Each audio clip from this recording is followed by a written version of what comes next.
అందరికీ నమస్కారం. రామాయణం ధారావాహికకు పునఃస్వాగతం. శ్రీ వాల్మీకి రామాయణం బాలకాండ 5వ భాగం. గత వారంలో శ్రీరాముని కళ్యాణం గురించి దశరథ మహారాజు సమాలోచనలు చేస్తున్న సమయంలో విశ్వామిత్రుడు విచ్చేయడం వరకు చెప్పుకున్నాం కదా. ఆ తర్వాత ఏమైందో ఇప్పుడు చూద్దాం. దశరథ మహారాజు విశ్వామిత్రుని రాకకు ఎంతో సంతోషించి, ఓ మహర్షి, మీ రాకకు గల కారణం ఏమిటి? మీకు ఏమి కావాలో నిస్సంకోచంగా అడగండి, తప్పకుండా నెరవేరుస్తాను. ఇది నా మాట. మా ఇక్ష్వాకు వంశం వారు ఎన్నడూ మాట తప్పరు అని సవినయంగా పలుకుతాడు. దశరథుని మాటలకు ఎంతో సంతోషించిన విశ్వామిత్రుడు, ఓ రాజా, సత్య ప్రతిజ్ఞ కలవాడివై ఉండి నా మనసులోని కోరికకు కార్యరూపాన్ని కల్పించు. నేను ఒకానొక పనిని సాధించడం కోసం నియమనిష్టలతో యజ్ఞం చేయ తలపెట్టాను. కాని యజ్ఞం మొదలుపెట్టినప్పటి నుంచి మారీచ సుబాహులనే 2 రాక్షసులు ఆ యజ్ఞానికి తీవ్రంగా ఆటంకం కలిగిస్తున్నారు. నేను యజ్ఞం ప్రారంభించగానే వారు రక్త మాంసాలు యజ్ఞ వేదికపై కురిపించి అపవిత్రం చేస్తున్నారు. ఈ 2 రాక్షసులు రావణాసురునికి బాగా కావలసిన వారు. రావణాసురుడే వారిని పంపించాడు. రావణాసురుని ఎదుర్కోగల సమర్థత ఎవరికి ఉంటుంది చెప్పండి? అందుకే నేను మీ సహాయాన్ని కోరి వచ్చాను అని పలికాడు. ఇంకను ఇలా చెప్పసాగాడు. ఓ రాజశ్రేష్ఠ, మహాబల పరాక్రమశాలి తేజో సంపన్నుడు అయిన నీ పెద్ద కుమారుడైన శ్రీరాముని నాకు సహాయంగా పంపించు. శ్రీరాముడు తన పరాక్రమంతో ఆ రాక్షసులను మట్టుబెట్టి నాకు కార్యసిద్ధిని కలిగిస్తాడు. నేను కూడా శ్రీరామునికి అనేక విధాలైన శ్రేయస్సులను కలిగిస్తాను. అందులో నీకు ఎలాంటి సందేహము అవసరం లేదు. శ్రీరాముడు ఆ రాక్షసులను తప్పకుండా సంహరించి నీకు ముల్లోకాలలో తిరుగులేని కీర్తిని సంపాదించి పెడతాడు. శ్రీరాముని ముందు ఆ రాక్షసులు ఎవరూ కూడా నిలబడలేరు. ఒక్క శ్రీరాముడు తప్ప ఇంకొకరు ఎవరూ ఈ కార్యాన్ని సాధించలేరు అని విశ్వామిత్రుడు దశరథ మహారాజుతో పలుకుతాడు. విశ్వామిత్రుని మాటలు విన్న దశరథుడు హతాశుడైపోతాడు. నోటి వెంట మాటలు రాక నిశ్చేష్టుడైపోతాడు. నెమ్మదిగా తేరుకొని, ఓ మహర్షి, శ్రీరాముడు పసిబాలుడు. అతనికి ఇంకా 16 సంవత్సరాలు కూడా రాలేదు.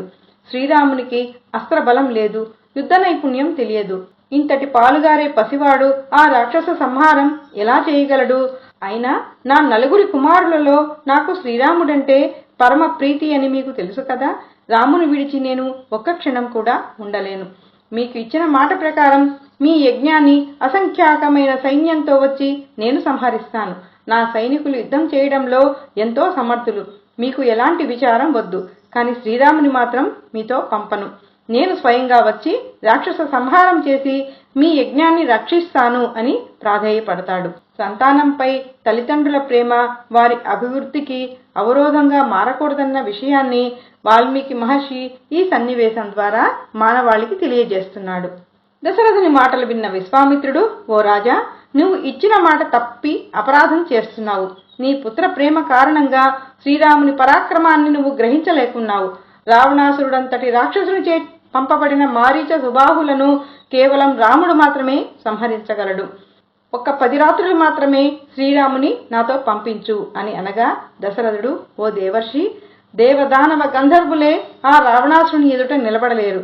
అంతటి గొప్ప తపశక్తి సంపన్నుడు రావణాసురుడు.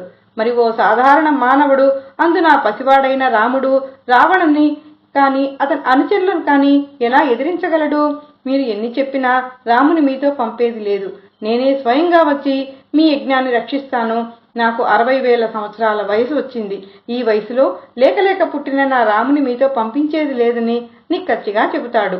దశరథుని మాటలు విన్న విశ్వామిత్రుడు తీవ్రమైన కోపావేశంతో, ఓ రాజా, ఇచ్చిన మాట తప్పడం మీ వంశానికి చేటు తెస్తుంది. రాముని పంపేది లేదు అన్నదే నీ చివరి మాట అయితే ఈ అసత్య ప్రతిజ్ఞతో నీవు సుఖంగా ఉండు, నా దారినే నేను పోతాను అని అన్నాడు. విశ్వామిత్రుని కోపానికి భూమి కంపించిపోయింది. అది చూసి దేవతలు కూడా భయపడిపోతారు.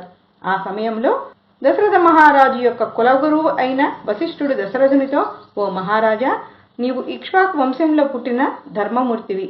రాజు ఋషులకు ఇచ్చిన మాట తప్పితే యజ్ఞములను ధ్వంసం చేయుట, ఇతరులు తప్పించిన చెరువులను పాడు చేయుట వంటి దోషములు చుట్టుకుంటాయి. విశ్వామిత్రుడు త్రిలోక జ్ఞాని. ఆయనకు భూత వర్తమాన భవిష్యత్ జ్ఞానం అపారంగా ఉంటుంది. శ్రీరాముని సమర్థత మీద ఆయనకు అపారమైన నమ్మకం ఉంది కాబట్టే ఆయన నిన్ను ఈ కోరిక కోరాడు. ఒకవేళ శ్రీరామునికి అస్త్ర నైపుణ్యం లేకపోయినా విశ్వామిత్రుని రక్షణలో ఉంటే క్షేమంగా ఉంటాడు. కాబట్టి నిర్భయంగా శ్రీరాముని విశ్వామిత్రునితో పంపించు. లోక కంటకులను సంహరించి విశ్వామిత్రుని యజ్ఞం సఫలం చేసి శ్రీరాముడు లోక కళ్యాణం తప్పకుండా చేస్తాడు. ఇందులో ఎలాంటి సందేహం లేదు అని వశిష్ఠుడు దశరథునికి నచ్చచెప్తాడు. వశిష్ఠుడు చెప్పిన మాటలు విన్న దశరథుడు ప్రసన్నుడై తన భయాన్ని విడిచిపెట్టి శ్రీరాముని విశ్వామిత్రునితో పంపించడానికి అంగీకరిస్తాడు. శ్రీరాముని వెంట లక్ష్మణుని కూడా పంపిస్తాడు. 16 ఏళ్ల ప్రాయంలో భీకర రాక్షసులతో పోరు జరపడానికి విశ్వామిత్రునితో కలిసి బయలుదేరుతున్న రామ లక్ష్మణులకు జయం కలగాలని కోరుకుంటూ వచ్చే వారం విశ్వామిత్రునితో కలిసి వెళుతున్నటువంటి రామ లక్ష్మణులను దశరథ మహారాజు ఎలా పంపించాడు, విశ్వామిత్రునితో కలిసి వెళ్ళినటువంటి రామలక్ష్మణులు ఎలాంటి రాక్షసులను చంపారు, ఏ విధంగా యజ్ఞాన్ని రక్షించారు, రాక్షసుల ధాటికి రాముడు తట్టుకొని నిలబడగలిగాడా, శ్రీరామునికి విశ్వామిత్రుడు ఎలాంటి అస్త్ర శస్త్ర విద్యలు నేర్పించాడు, ఈ విషయాలన్నీ మనం వచ్చే వారం తెలుసుకుందాం. శ్రీరామ జయ రామ జయ జయ రామ. జై శ్రీరామ్.